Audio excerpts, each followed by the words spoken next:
Halo pemirsa GPR TV dari Sabang sampai Merauke, dari Miangas hingga Pulau Rote. Kembali lagi bersama Bilki Sabila dalam program Kominfo Newsroom. Halo pemirsa GPR TV dari Sabang sampai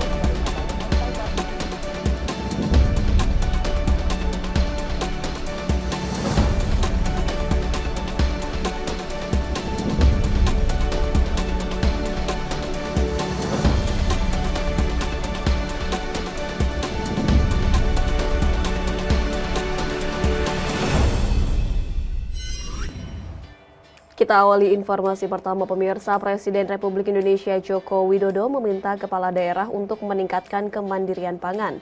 Dengan pemanfaatan pangan ini, maka peluang cegah stunting dapat lebih baik dan menurun sebesar 14% di tahun 2024. Pada peringatan Puncak Hari Keluarga Nasional tahun 2022 yang berlangsung di Medan, Sumatera Utara, Presiden Joko Widodo mengatakan, pentingnya meningkatkan kemandirian pangan sebagai upaya pencegahan stunting Indonesia.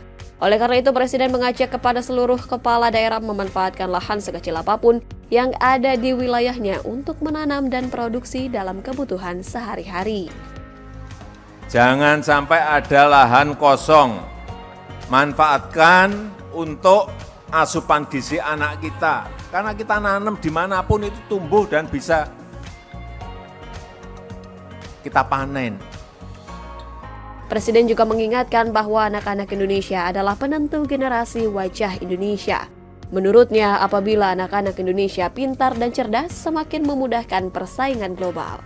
Seperti diketahui, tingkat prevalensi stunting Indonesia telah menurun dari 27,7% pada tahun 2019 lalu menjadi 24,4% di tahun 2021.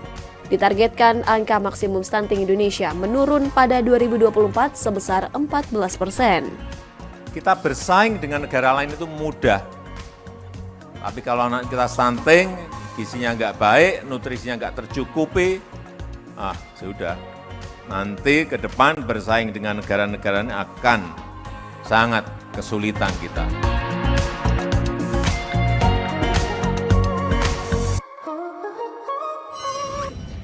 Setelah menempuh penerbangan rute Jakarta-Madinah selama kurang lebih 9 jam 20 menit, pesawat Garuda Indonesia, Wakil Presiden Republik Indonesia Ma'ruf Amin dan Ibu Wuri Ma'ruf Amin tiba di Arab Saudi.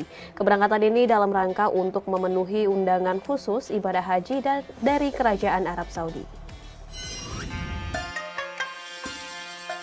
Wakil Presiden Ma'ruf Amin berangkat ke Mekah dalam rangka memenuhi undangan khusus ibadah haji dari Kerajaan Arab Saudi.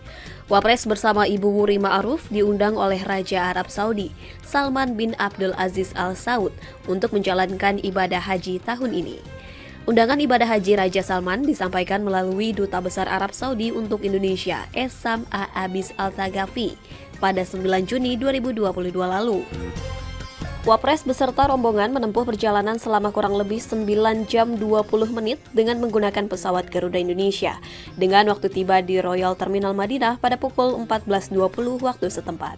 Kedatangan Wapres dan Ibu Wuri Ma'ruf disambut Deputi Gubernur Madinah Wahib bin Muhammad Al-Sihli, Duta Besar LBBP Republik Indonesia di Riyadh Abdul Aziz Ahmad, Atasé Pertahanan KBRI Riyad Putu Wicaksono Hadi dan Staf Teknis Imigrasi Ahmad Zaini. Selain itu juga hadir pasukan kehormatan militer dari pemerintah Arab Saudi dalam penyambutan kedatangan Wakil Presiden.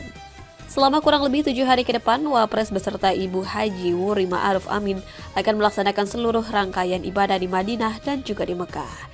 Di tengah cuaca panas di negara tersebut, tak lupa Wapres dan rombongan terus menjaga stamina dan menerapkan protokol kesehatan yang ketat sesuai dengan aturan dari pemerintah Arab Saudi.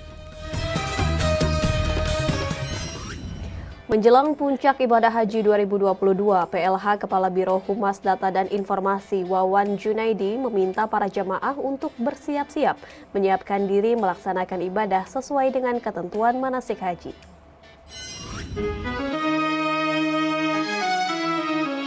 Menjelang puncak pelaksanaan ibadah haji, Arafah, Musdalifah, dan Mina atau yang lebih dikenal dengan Armuzna, pemerintah memberikan perhatian khusus terkait dengan manasik dan bimbingan ibadah.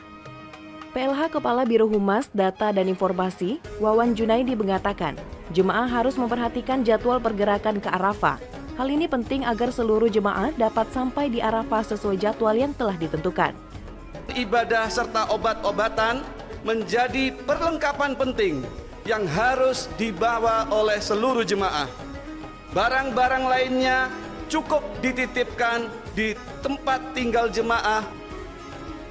Jemaah juga diimbau untuk membawa barang bawaan secukupnya seperti pakaian, alat mandi, perlengkapan ibadah, serta obat-obatan. Kemudian, hal-hal yang dilarang selama berihram harus dipahami betul oleh jemaah haji agar pelaksanaan rangkaian ibadah jemaah sesuai ketentuan dalam manasik. Yang dapat mengurangi, menghilangkan ibadah, dan dapat membatalkan pahala ihram. Oleh karena itu, pemerintah Indonesia menghimbau kepada seluruh jemaah, siapkan kembali segala sesuatu yang berkaitan dengan ketentuan manasik haji. Jaga kesehatan sebaik mungkin agar seluruh rangkaian ibadah haji dapat terlaksana dengan baik dan tertib. Lebih lanjut, pemerintah juga mengimbau kepada jemaah haji untuk mempersiapkan kembali segala sesuatunya yang berkaitan dengan ketentuan manasik dan menjaga kesehatan sebaik-baiknya. Hal ini bertujuan agar seluruh rangkaian ibadahnya dapat terlaksana dengan baik dan tertib. Direktur Informasi dan Komunikasi Perekonomian dan Maritim Kemenkominfo, Septriana Tangkari menyatakan UMKM merupakan soko guru bagi perekonomian nasional. Karenanya, dalam meningkatkan UMKM pada lingkup pondok pesantren diperlukan digitalisasi agar para santri dapat bertransformasi menjadi santripreneur.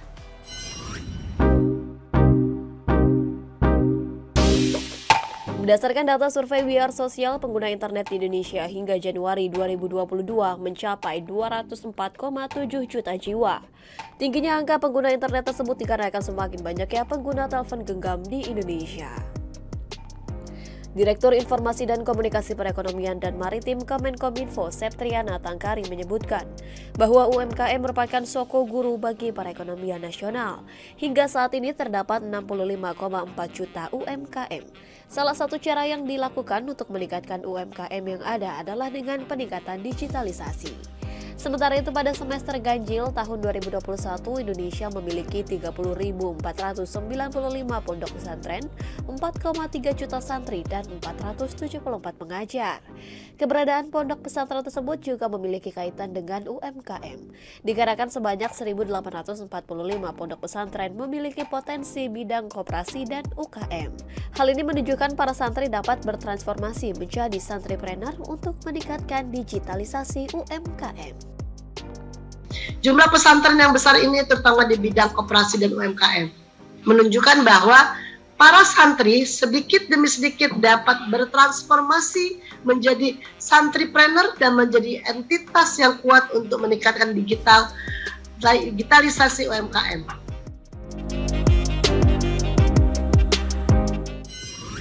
Pemirsa, usai jeda kami akan kembali dengan beragam informasi lainnya. Tetaplah bersama kami dalam Kominfo Newsroom.